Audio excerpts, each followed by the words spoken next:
Welcome to a couple of Rad Techs podcasts where we bring you an inside look at the world of radiology from the unique perspective of a married couple of radiologic technologists. Together, we have 30 plus years of experience in the field and are here to demystify the science of medical imaging. Radiology is the unsung hero of the medical field, providing doctors with crucial images and information that help diagnose and treat illnesses. Join us as we explore the latest techniques, technologies, and innovations in radiology and discover the vital role we play in the healthcare industry. So come along for the ride as we share our passion for radiology as a married couple. Hello, everyone, and welcome to our amazing podcast today. We have another amazing guest on this podcast. We're going to talk about radiology, but we're going to again talk from a patient perspective. You guys know that I and my husband have been doing radiology for tons of years, over 30 years together, but we want to hear from our patients. We want to hear from those of you who do not work in a profession and give us some insight. So my guest today is none other than Robin. Robin is, I'm going to tell you just a few things about Robin, and she's going to fill you in. Robin Graham, fill you in the rest. She's a certified brand strategist and business coach. She's a host of her own podcast show, The Robin Graham Show. If you haven't listened, go ahead and listen today. We'll have all the information in the description for you. And she's the author of You, Me, and Anxiety. I mean, that's a book I think we all need to go and read today. And we're going to talk more about that today. But welcome, Robin, to our podcast. Thank you, Chandra. I'm so happy to be here. I love the concept of your show. And I just know that it's going to help a ton of people let down their guard and be able to have more prophylactic approach to their healthcare. And that's my goal, because a lot of times, you know, we in the medical field forget that we're patients too. And we get reminded, at least me, I get reminded when I have to go and get my radiology exam. So yesterday, I'm wearing my pink, you guys, for, I know it's not Breast Cancer Awareness Month, but we're talking about breast health today. So I thought it to be so appropriate to wear my pink scrubs. And yes, shout out to Fig. So if you're listening. But I love these scrubs anyway, but I love the pink. I have the pink socks to go with it, the pink shoes. When I wear my pink, I go all out, because for me, it's a personal, very personal topic. And Robin and I discussed off camera why it's so personal. I actually just went to a new breast doctor, and that's one thing I advocate for. Women should have a breast doctor. You know, we have an OBGYN or GYN. We have a family practice medicine doctor, you know, internal medicine. We have a dentist. But how many women can say they have a breast doctor? I never could until I got a great OBGYN that says you need to get a breast doctor that is just as familiar with your breast. So as it starts to change, you know, I'm going into perimenopause. As your breast tissue starts to change, you need a doctor that knows your breast and can stay on top of things for you, right? So that's what we're going to talk about today. Robin, welcome to our podcast. And tell us a little bit about yourself, because I feel like people should know who they're talking to first so they can have that personal connection. So I've had a very interesting journey, very alinear. I have a doctorate in pharmacy by degree, but about 12 years ago,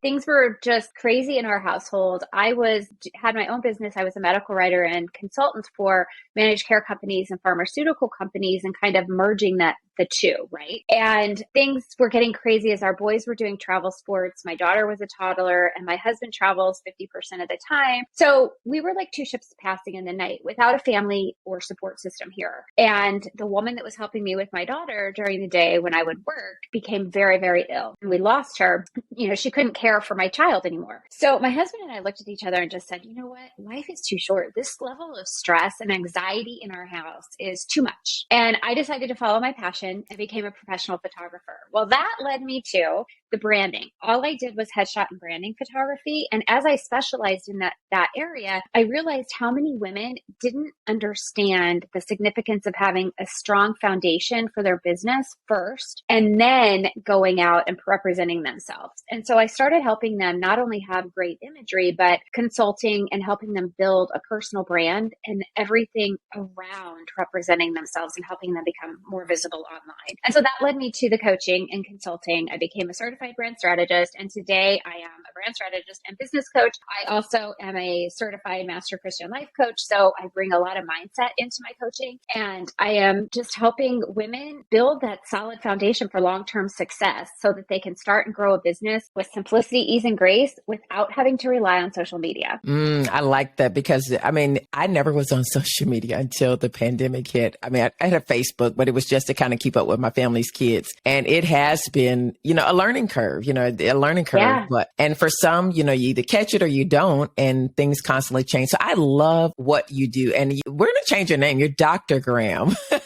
Yeah, but it's okay. You can call me Robin.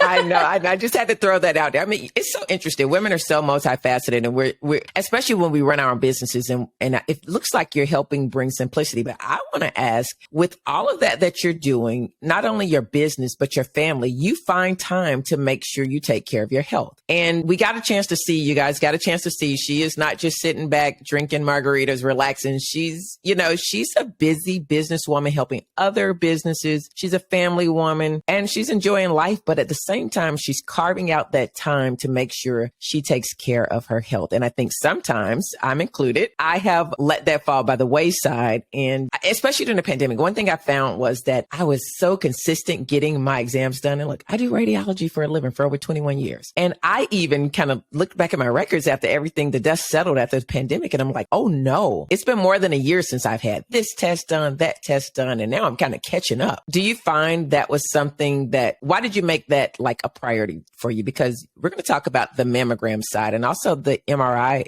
breast side of it as well, because both of us have that in common and you have that as well. But how do you carve time out for your health with being so busy? So here's my strategy.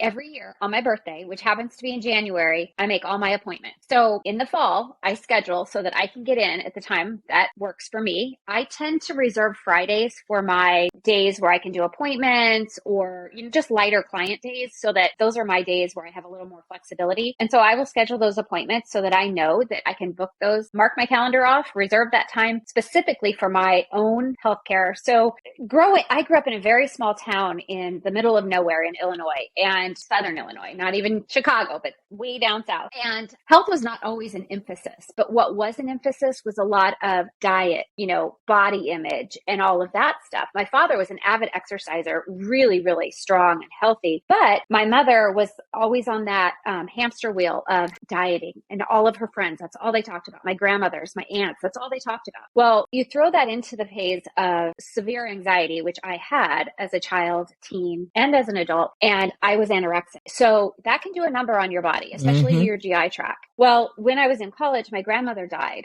and we did not know at the time specifically where her cancer started. But as I was in pharmacy school, and then as I worked with oncologists through the years, we're pretty sure she probably had breast cancer that metastasized to her lungs, because that's pretty common. Yeah. So I'm pretty sure she died. Ultimately, the original diagnosis, had she been proactive with her healthcare, would have been breast cancer that metastasized. So that was lesson number one. Then my sister-in-law passed away from cervical cancer, which we know can be completely preventable or avoided or caught early, I should say, early detection, right? She hadn't been going for her well visits. My father hated going to the doctor. He was diagnosed with esophageal cancer, but by the time he was diagnosed, even though I knew something was wrong, and from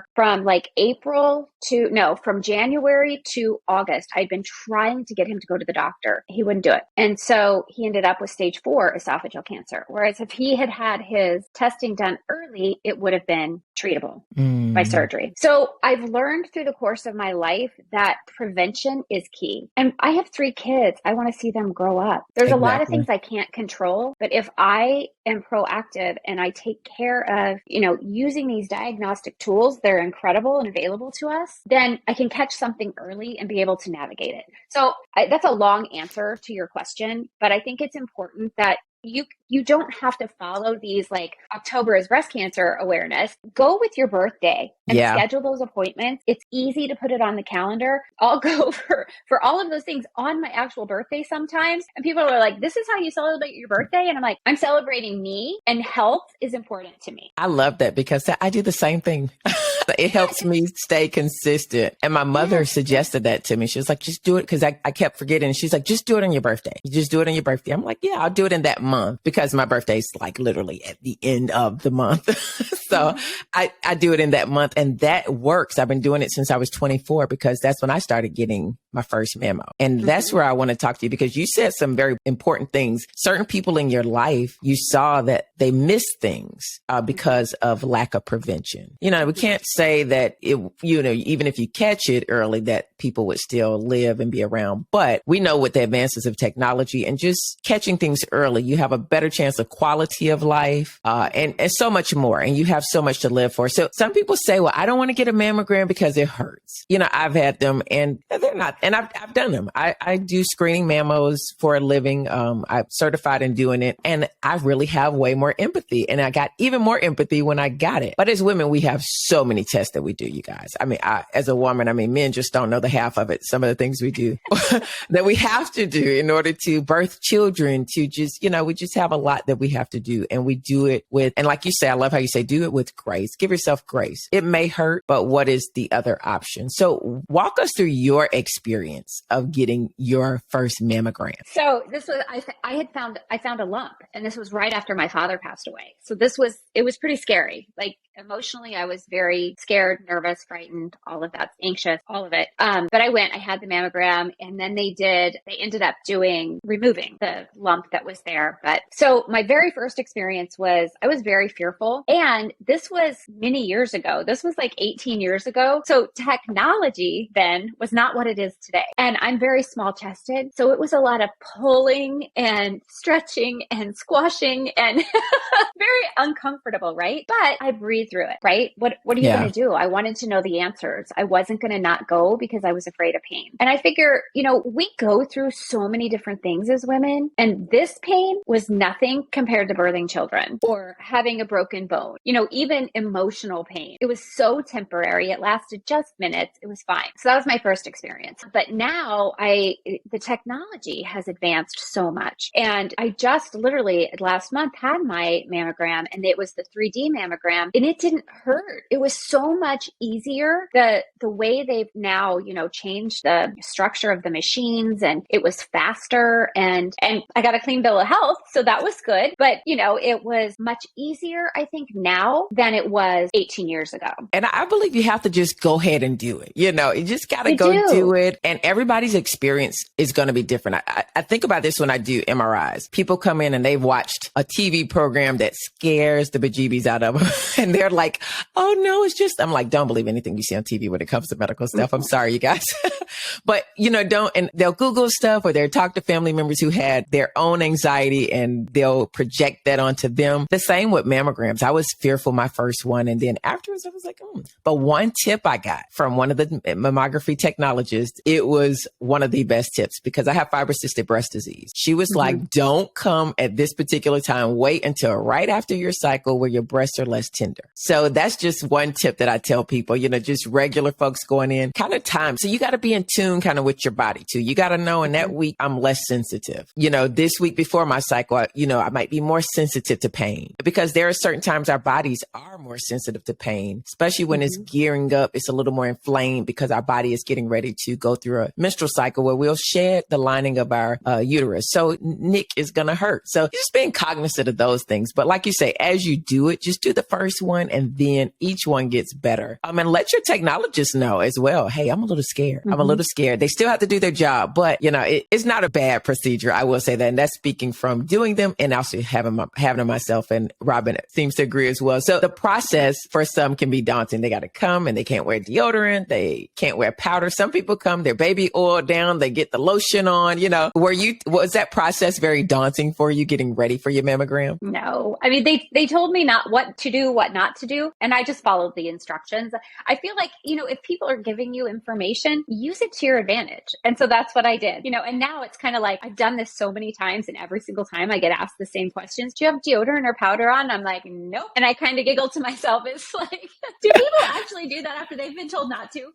Oh, yeah. Yeah. That's why one of the places they have wipes. Some of the places have wipes in the dressing room. So it's like, if you put it on, go ahead and wipe it on off. Go ahead and, I even went to one place, they had deodorant in there because they knew afterwards which the women would want to put on deodorant. Well, I personally just keep, when I know I'm getting a mammo, I keep a little travel size deodorant in my purse. So that way, when I leave, I know I could put on my particular deodorant that I'm all natural kind of. I don't like all those things put in them. So I just bring my own. So that's another tip, you guys. If you're fearful of walking around with no deodorant, just get your little travel size or whatever one you use and keep it in your purse when you go get your mammo. So you can put it on as soon as you get redressed. Yep.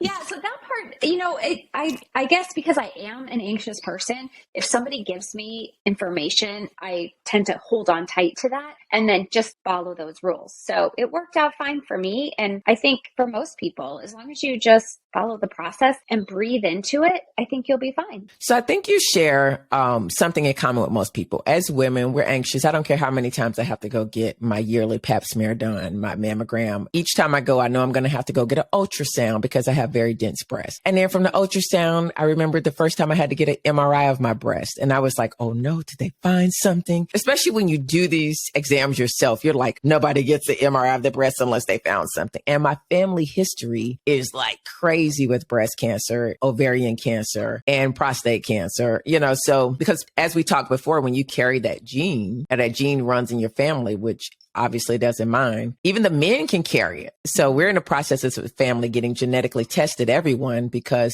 2 of my uncles have cancer. One has prostate, one has lung. So my breast doctor is like, I need them to get tested. Please get them tested because we want to see, how this falls. And it's great for research as well, because it can help someone else. And that's one of my biggest things is we've gotten as far in mammography and made these advances to now it's going over into MRI, which is the Cadillac of breast imaging. I mean, it's the best. And you said you've had an MRI of the breast. What was your experience like with that? Yeah, we have such similar journeys because that was, they found microcalcifications. I've had to have needle biopsies, and all of that involved the ultrasounds. But then from there, it was the MRI. And they did that prophylactically so that I had the mammogram and the MRI for many years because I'd had so many things that they found that were abnormal. So for me, the MRI is, a lot of people get anxious about MRI because you have to be still. But here's the great thing about it. They put on music and you can just kind of fall asleep. And it doesn't take that long. And it's really kind of relaxing once you get in there. And you're not enclosed, it's open at each end. So if someone is intimidated by just the concept of going, just know that the people that work there will put on the kind of music that you like to listen to. And, I can lay there and meditate, pray, or just listen to the music, but I fall asleep and it's almost relaxing. Yeah, I go to sleep. Give me a couple warm blankets. When I do breast MRIs on patients, but when I had my first one, I was like, see how they feel. I think every technologist should get in that scanner and get a mammo, get some so they could really understand it from a patient's point of view. I'm telling you, it's a whole nother ball game when you're the patient. And we do have very similar experiences. And I agree with you. I go to sleep. You have to take your mind somewhere else. And I want to touch on it because like you are the go-to person. You wrote a book, You, Me, and Anxiety. Many people with MRI, I find that majority of my MRI patients, whether it's a breast MRI or not, they are some level of anxiety or claustrophobia. Most don't even know it until they're put into the situation. In your book, you talk about that and you have your own experience with anxiety. What tip would you give,